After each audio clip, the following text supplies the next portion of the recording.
Jacques Ribaldi dit Jacques le notaire, en souvenir des études de droit très réelles qu'il avait faites. Il est vraiment criblé.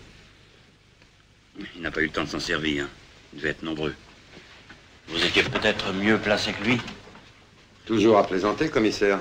Vous savez bien que je ne tire plus. Et que ceux qui vous en voulaient sont morts. Comment vous osez dire ça? Surtout ne tombe pas dans les pommes. Et puis d'ailleurs, du moment que Manouche n'a rien, le reste, tu t'en fous. Pas vrai? Approchez-vous, vous autres. Je n'appelle pas les clients, je suppose que ce soir, il n'y en avait pas. Messieurs, les reliefs des repas par petites tables que vous apercevez d'ici ne sont pas des signes de précipitation. Certains s'en allèrent au hors d'œuvre, d'autres juste avant les entremets. Rien dans tout cela que de très normal. Disons que la reine d'Angleterre faisait du stop avenue Kléber, ça valait le déplacement. Pour le reste, messieurs, voici Alban.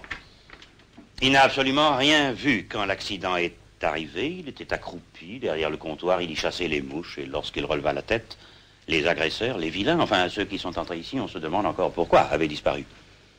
Alban serait parfaitement incapable de nous dire s'il s'agissait d'un homme seul ou d'une tribu de Touareg. Alban. C'est à peu près ça. Voici Manouche. De mauvaises langues diront que Jacques le notaire avait un sentiment pour elle, mais où serait le rapport, je vous le demande. Manouche n'a rien vu. Elle était à la caisse, le nez sur une addition. Bien. Voici le second barman, Marcel le Stéphanois, si ma mémoire est bonne. Il a eu si peur en voyant entrer un homme à la mine patibulaire qu'il serait incapable de le reconnaître. Il a disparu derrière le comptoir, il en émerge à peine. C'est un craintif, Marcel.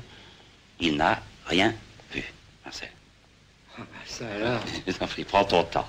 Vous êtes formidable, c'est ce que je dois dire. On dirait que vous étiez là. Non, messieurs, je vous fais juge de la docilité, de la bonne foi des témoins. Ah.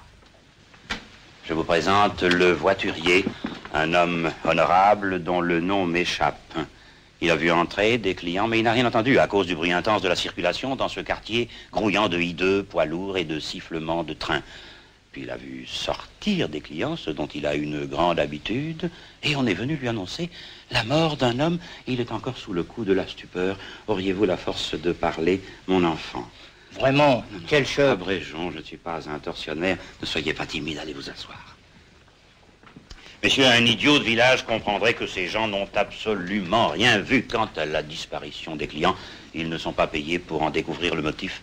Tout le monde n'a pas une imagination au-dessus de la moyenne, messieurs. J'en ai terminé.